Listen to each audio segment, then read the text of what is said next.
बिहार की जनता ने जो एनडीए पर विश्वास किया है, भाजपा, जेडीयू और सहयोगी दलों पर, वो फिर एक बार अगले 5 साल भी देगी, काम के देख कर देंगी। और विकास चाहती है बिहार की जनता, और मोदी जी के बहुत दिल के करीब है बिहार।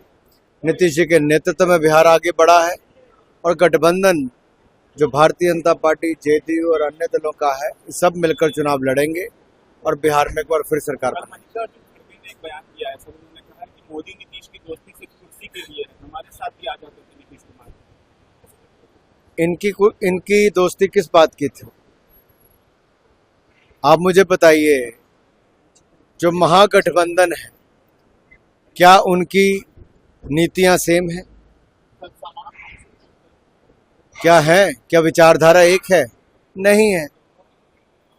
और जो महागठबंधन इनका लोकसभा चुनावों में बने, वो पिटा, एक बार नहीं बार बार। पिछली बार भी इन्होंने महागठबंधन बनाया था बिहार चुनाव में, तब भी ये हारे थे। अब की बार भी बिहार की जनता महागठबंधन को हराएगी, एनडीए को जिताएगी।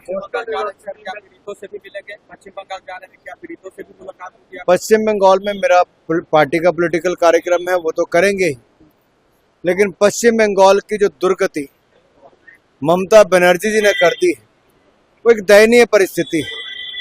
अपने ही देश में, पश्चिम बंगाल में हिंदुओं को पलायन पे मजबूर होना पड़ रहा है, और इसके लिए जिम्मेदार कोई है तो राज्य की सरकार, ममता बनर्जी जी की सरकार है।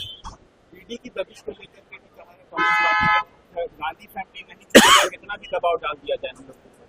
अगर वो परिवार भ्रष्टाचार ही करेगा, तो आखिरकार जांच एजेंसियों को तो अपनी कार्रवाई करनी है। अब ये सोचें कि प्रथम परिवार जो अपने आप को गिनता है, उनका प्रथम कर्तव्य केवल भ्रष्टाचार करना है, और देश के कानून से ऊपर अगर एक परिवार है तो ऐसा नहीं। राहुल गांधी ने महाराष्ट्र चुनाव लेकर हमला बोला, क्या करना? एक नहीं, अनेक चुनाव हारने के बाद भी कुछ राजनीतिक दल और राजनेता सीखते नहीं।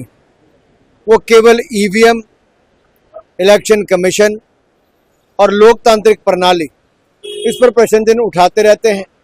भारत को बदनाम करने का काम दुनिया भर के देशों में जाकर करते हैं, लेकिन भारतीयों के बीच में आकर वोट नहीं पाते। उनको एक बात याद रखनी चाहिए, वोट भारत की जनता करेगी। और जो लोग विदेशों में समय ज्यादा बिताते, छुट्टी मनाते हैं और विदेशों में जाके भारत को बदनाम करते हैं, ऐसे राहुल जी और इनके साथियों से मैं कहना चाहता हूं, भारत को जितना बदनाम करोगे, भारत की जनता उतना ही करारा जवाब देगी।